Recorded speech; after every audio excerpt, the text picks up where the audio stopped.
네, 반갑습니다. 8월 26일 목요일 마감 시황입니다. 자, 시장 약간 주춤거리는 모습에서 또 움찔하셨을 것 같은데요. 근데 괜찮아요. 당연한 모습이다라고 생각하시면 되겠고요.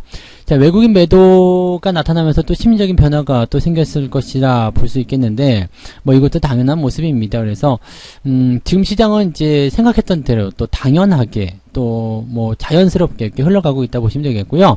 자, 일단 반등이 진행됐잖아요. 단기적 반등이 세게 나온 이후에 이렇게 눌러주는 모습들. 근데 그 눌러주는 모습이 깊게 파고 들어가는 모습이 아니잖아요. 이런 것들은 오히려 좋은 흐름이다라고 보시면 되겠습니다. 조정이 없는 반등이 있을 수가 없거든요. 그래서 아무리 기술적 반등이든 밑에서부터 올라왔든 뭐 여러분들이 아쉬워하든 그런 것과 관계없이 일단은 어느 정도는 눌러주고 움직여야 한다라는 거, 그것이 가장 중요한 포인트라고 보시면 될 것 같습니다. 여러분들이 크게 걱정하지 않아도 되는 이유를 한번 알아보도록 하죠. 차트를 보시면은요. 자, 코스닥 종합지수화지수는 일단 저항선 들어갔습니다. 이 부분에 대해서 제가 며칠 전부터 계속 말씀을 좀 드렸죠. 자, 바로 치고 올라간다면, 즉 어제 같은 경우에 양봉이 크게 나타난다면 오늘은 일단 내려면서 마감을 했을 가능성이 굉장히 높아요. 근데 이런 부분들이 염두에 뒀기 때문에 어제 조금 올라갔고요. 그 다음에 오늘 또 조금 올라가는 모습으로 마무리가 좀 된 건데, 이게 상당히 긍정적이에요. 이 저항대에 부딪혔다라는 것은요, 상당히 많은 어떤 매도 물량 이런 것들이 존재하고 있거든요. 그래서 올라오면 위에서 계속 그냥 그 두더지처럼 그 망치를 갖고 때려요. 올라오지 마, 올라오지 마, 이렇게 때리거든요. 때리게 되면 어떻게 돼요? 아프니까 자꾸 밑으로 내려가게 되겠죠? 자, 그런 상황이 벌어지게 되니까 위쪽으로 올라가면서 저항선을 만나게 되면 탄탄한 어떤 뭐라 그럴까요? 그 더 이상 진격하지 못하는 그런 어떤 정체 구간이 만들어지게 됩니다. 자, 그 구간을 거래량을 뚫고 넘어가든 아니면 특별한 호재로 뚫고 넘어가든 아니면 눌러준 이후에 약하게 만든 다음에 뚫고 넘어가든 막 그런 식으로 만들어져야 되는데 지금 밑에서부터 바로 치고 올라왔잖아요. 바로 치고 올라오니까 처음 만나는 저항이 얼마나 단단하고 세겠어요. 그러니까 저런 것들 쉽게 넘어가지 못한다 보시면 되겠죠. 또 저것을 뛰어 넘어갈 만한 어떤 강력한 호재 필요한데 뭐 지금 당장은 그렇게 엄청난 호재는 없죠. 오늘 뭐 금리 인상했다 뭐 그런 정도의 이야기인데 그거 말고는 특별한 게 없습니다. 또 일각에서는 또 금리 인상을 또 증시에는 나쁘게 보는 그런 시각도 있기 때문에 여러 가지 포인트를 본다라면은 지금 현재 시점에서는 거래량이라든지 아니면은 좋은 기대감, 뉴스 이런 것으로 주가를 뚫어내기는 상당히 어려운 상황이다라고 보시면 되겠죠. 그럼 어떻게 될까요? 자연스럽게 넘어가야 된다는 거죠. 그래서 주가가 급락 이후에 단기 급등 그리고 나서 저항대 진입 이게 거의 제가 말씀드렸던 시점까지 왔어요. 고점 대비 얼마큼 올라간다 그랬죠? 2분의 1 절반입니다. 근데 지금 절반을 좀 더 넘어섰잖아요. 그래서 제법 좀 많이 올라간 상황이라고 좀 보시면 돼요. 그래서 요 정도 올라왔고 또 주가의 조정 흐름이 일단은 살짝 들어간다. 내일 주말장이니까 아마 뭐 파월 의장이 어떤 얘기를 하든지 간에 분위기가 좀 나오겠습니다만 굉장히 좋은 얘기가 나타나서 그냥 넘어간다. 그러면 아 좋은 거예요. 그냥 따라가셔도 괜찮을 것 같아요. 근데 지금 현재 시점에서는 이제 1010포인트에서 1000포인트 요 사이 구간에 나타나는 어떤 지지선이 있기 때문에 그 구간까지 한번 들어왔다 나가는 것이 훨씬 더 안정적이라고 보시면 되겠습니다. 풀어내야 될 물량들은 풀어내고 그리고 주가가 상승하는 것이 훨씬 더 유리하다는 얘기죠. 그러니까 그런 부분들을 우리가 생각하고 하시면 아 이번 조정 이번에 반등 나오나 조정 나오는 거 어떻게 보면은 얕게 나오면은 더 좋은 거고 깊게 나오더라도 크게 관계가 없겠구나 라고 생각하시면 되겠습니다. 일단 1000포인트를 넘겨놓은 상황에선 부담될 게 전혀 없다는 이야기죠. 자, 코스피도 한번 보세요. 코스피 같은 경우도 50% 정도 상승해야 되는데 그런 부분까지는 이건 조금 부족했던 것 같아요. 이 정도인데 거의 비슷하게 왔네요. 네, 비슷하게 왔다가 지금 들어가는 모습이라서 일단 하락 이후에 반등 그렇다면 이제 3070에서 80포인트 정도였을 거라고 생각하는데요. 어제 그 정도 갔나요? 네, 60포인트까지 못 갔죠. 그러니까 약간 좀 부족했어요. 50포인트를 좀 못 따는 그런 모습인데 뭐 49%나 50%나 뭐 그게 그거 아니겠습니까? 그죠? 그렇게 넘어가시면 되는 거고 이제 은근슬쩍 이렇게 넘어가야 되겠죠. 네, 그래서 그 정도 일단 반등이 되었다. 그런 부분을 이제 생각하시면 되는 거고 자, 그 다음에 이제 지지선에 대한 역할을 좀 해야 됩니다. 지지선이 이때 나타나게 된 부분이 자, 코스피 같은 경우는 이제 3100포인트 그 이상입니다. 그래서 이 갭으로 튀어나간 부분이 이제 지지선 역할을 하게 될 거고요. 그 중간에 5일 이동평균선이 딱 버티고 있죠. 그렇게 된다라면은 지금 3100 한 10포인트 정도 될 것 같은데요. 그 정도 라인대가 지지선 역할입니다. 그래서 주말에 조금 더 밀리더라도 괜찮다는 이야기죠. 만약에 한 1% 정도 밀리더라도 지지선 위쪽에 있기 때문에 크게 걱정할 필요는 없다. 근데 1%나 밀릴 만한 악재성 재료는 없을 것 같고요. 또 시장 분위기상 뭐 그런 부분들도 나타날 것 같지는 않습니다. 그렇다면 시장을 걱정해야 될 이유가 지금은 없지 않겠냐. 이렇게 조정이 들어갈 때 오히려 자연스러운 부분들이다라고 생각하시면 될 것 같아요. 그래서 기술적 반등은 일단 강하게 나타나는 것이 이제 첫 번째 나타나는 특징이지만 어느 정도 치고 올라간 이후에는 조정을 통해서 완급 조절을 하고 숨고르기를 하고 그 다음부터 완만한 상승을 가지고 간다라는 거, 그 부분을 잊으시면 안 되겠습니다.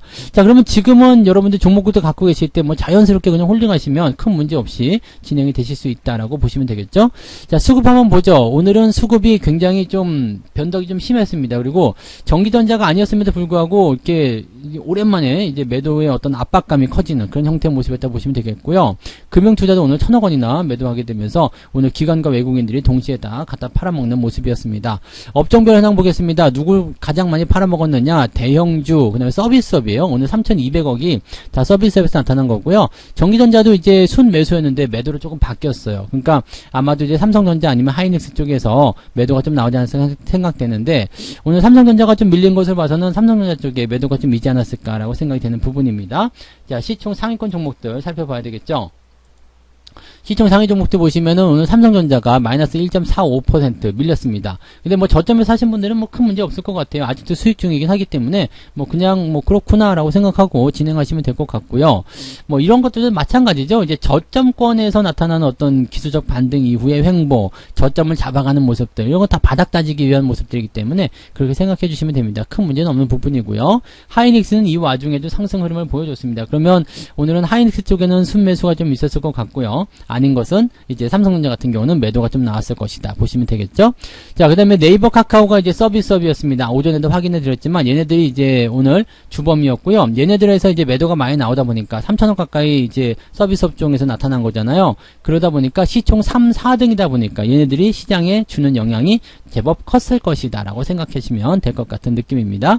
자, LG화학과 삼성 SDI 주가 하락하는 모습이 나타났고요. 자동차는 그냥 상승세 계속 유지하면서 끝났는데 상승폭을 조금 반납한 모습이에요. 그래서 뭔가 조금 오후에 좋지 않았구나 라는 느낌들을 우리가 가질 수는 있을 것 같습니다.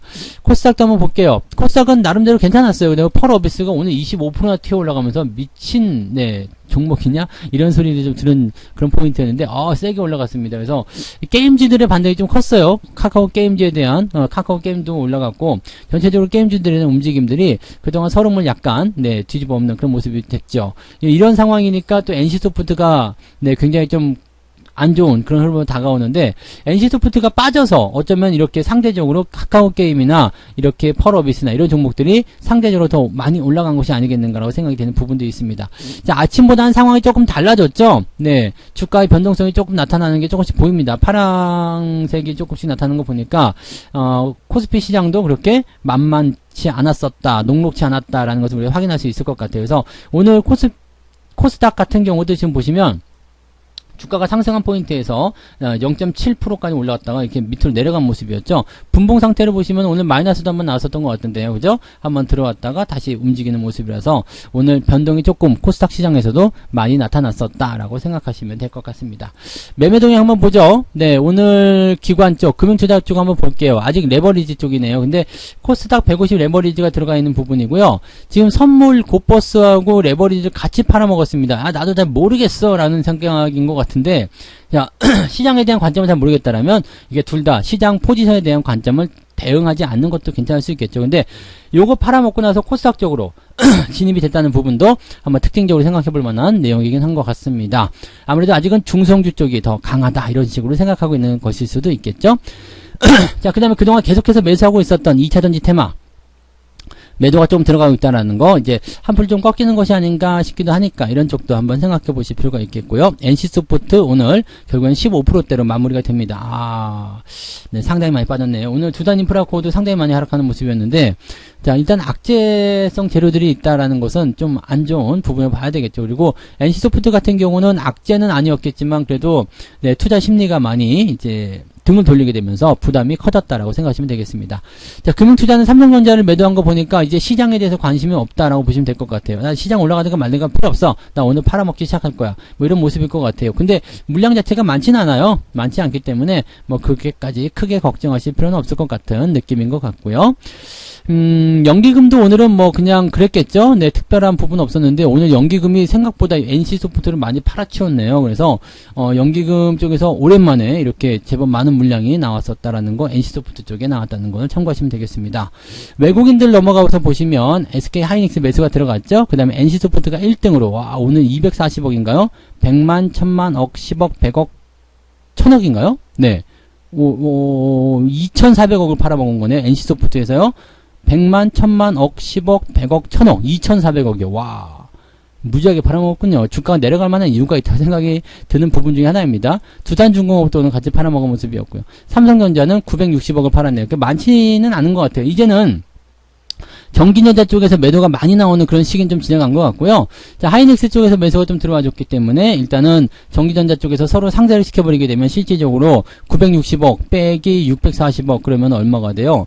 네, 320억인가요? 뭐 그쯤. 네, 얼마 안 되는 거죠. 그러니까 실질적으로 이제 전기전자 쪽 매도가 나오는 것은 얼마 되지 않는다. 시장에 큰 영향을 주지 않는다. 다만 오늘 삼성전자 쪽에 매도가 조금 더 많았고 삼성전자는 주가가 하락했기 때문에 지수가 빠졌다. 이런 정도로만 생각하시면 됩니다. 만약에 삼성전자가 오늘 보합 수준이었다 그러면 오늘 지수는 플러스가 났을 가능성이 굉장히 높아요. 물론 추가적으로 상승할 만한 그런 어떤 포지션도 굉장히 약하긴 합니다만 전체적으로 흐름 자체가 그렇게 가고 있다는 얘기죠. 그래서 지금 시장에 대한 관점은요. 여러분들이 뭐 수급이 변화하고 있다. 뭐 그러면서 이제 심리적인 어떤 부담감 당연히 드실 거라 생각합니다. 그렇지만 너무 걱정하실 필요가 없는 상태라는 거 꼭 말씀드릴 수 있겠고요.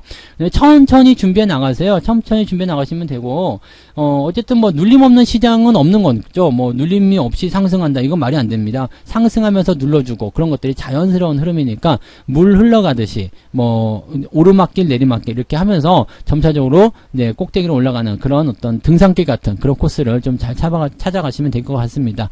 여러분들 지금은 뭐 종목들 대응을 굳이 하지 않으셔도 괜찮습니다. 오늘은 가만히 계시기만 하셔도 되는 거고요. 내일인 주말장이기 때문에 변동성을 통해서 아마 한 번 더 흔들어 주세요 이런 거 나올 수 있겠죠. 그러면 그런 자리들을 이용해서 매수가 오후 늦지막게 들어가시거나 상황적인 부분들을 내일 또 판단하시면 될 겁니다. 지금은 부담을 가지실 필요 없고요. 그냥 홀딩만 잘 유지하시면 되겠고 밑에서부터 올라온 부분들이 있기 때문에 어느 정도 버티기는 좀 괜찮을 겁니다. 그래서 그런 부분들 잘 생각하시면서 접근을 해주시면 좋을 것 같아요.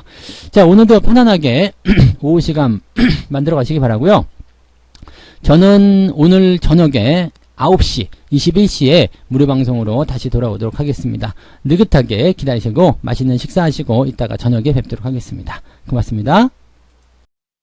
본 방송에서 제공되는 모든 정보는 투자 판단의 참고 자료이며 투자의 최종 책임은 본 방송을 이용하는 본인에게 있습니다.